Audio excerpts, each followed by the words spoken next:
Here's my pen.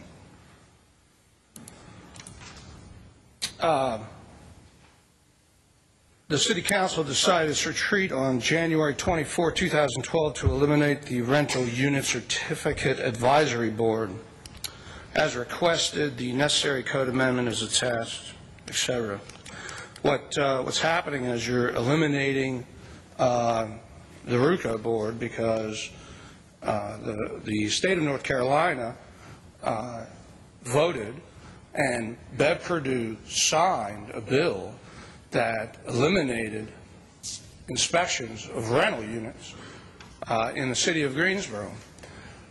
Mecklenburg County got an exemption,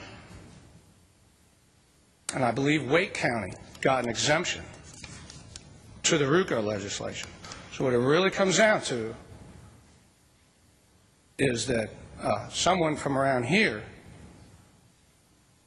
was responsible for eliminating RUCO at the state level. So all the other municipalities did not get an exemption from that, other than those two counties. If Denise Turner Roth was Vice President of Governmental Affairs and acted as a lobbyist for the taxpayer-funded Greensboro Partnership, which funds Trebic, and Trebic is a member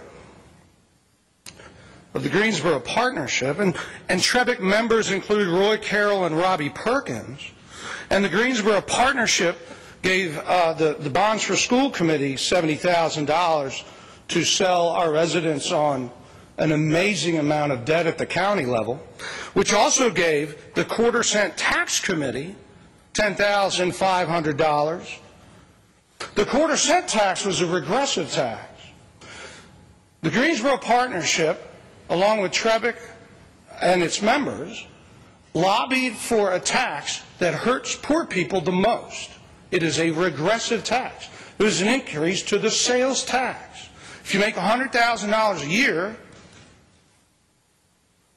you pay just as much as someone who makes $10,000 a year.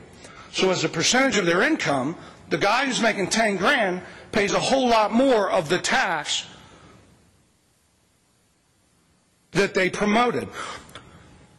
And the Greensboro Economic Development Alliance receives taxpayer money, whose board members include Linda Shaw and Nancy Vaughn, and Trebic was directly responsible for eliminating RUCO.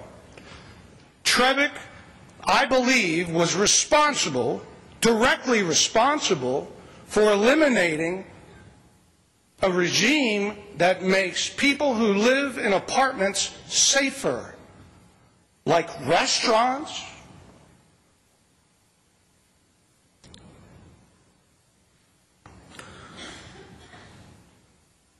if these things are true,